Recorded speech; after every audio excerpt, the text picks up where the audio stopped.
So here we are at the Geneva Salon 2010 for GTBOARD.com YouTube channel with Christian von Koenigsegg himself, and we would like to hear about the Agera, Koenigsegg Agera, which is based on, you could say CC8S in the beginning.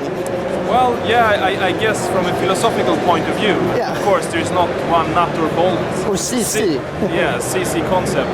Not one nut or bolt the same, but still the dimensions are very similar, the wheelbase is very similar and so on, and the concept is very similar. So we're very proud that through the 15 years of the development we've been through, we still can stay firm to our basic idea we had and still compete in the market today. So it kind of proves how right we were back then. Still, of course, this is in many ways a completely new product. It's of course an evolution from the CCX. It's about 1,000 new parts. We've made this car to be, let's say, the track-focused version of our lineup. Let's say the CCX and CCXR are a little bit more road-focused and top-speed focused. This has a bit more downforce and a bit more drag. So therefore, with the same kind of engine spec, it's probably a little bit slower, but not much. Said that. It's a little bit wider in the front. It's as wide in the front as in the rear.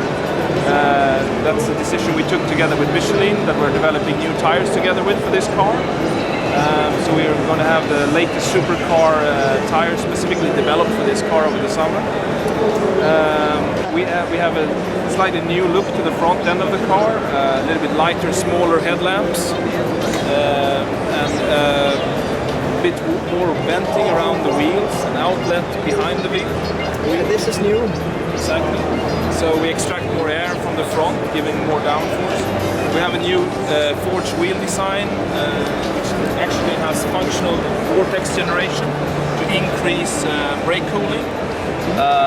We have a slightly larger brake capacity. We have a 392 millimeter disc size with 36 millimeters wide width, so they're very powerful brakes.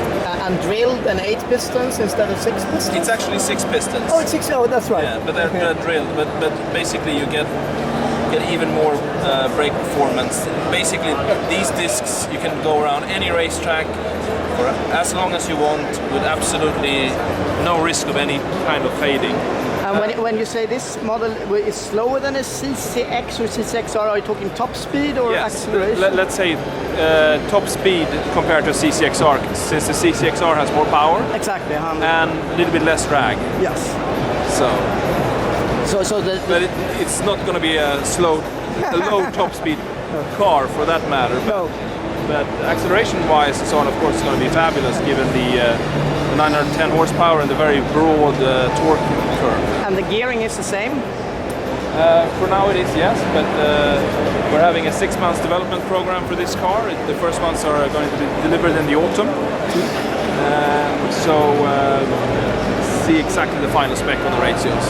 And since the regular Agera is 910 horsepower, so would it be a Agera R, a biofuel version? We haven't planned that yet, but this is what we're building now. So. And can you tell a bit more about the interior? The middle console is brand newly designed, very sleek. Yes, exactly. It has what we call ghost light, which are nanotubes to present the symbols on the buttons. It's a bit difficult to see from this angle because they're directed towards the driver and the passenger, the nanotubes. We have a new instrument cluster. We have a new stitching.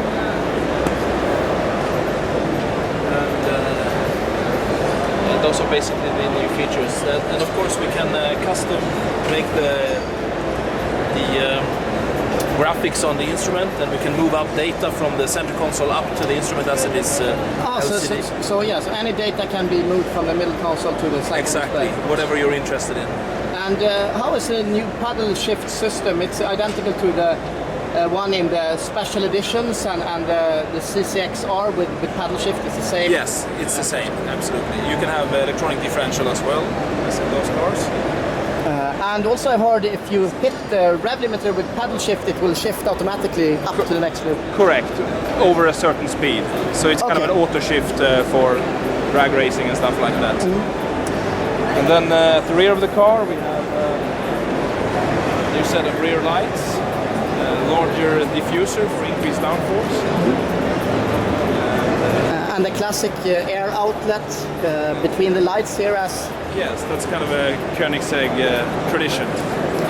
to evacuate the hot air which is highest up in the point. Exactly. In the engine compartment.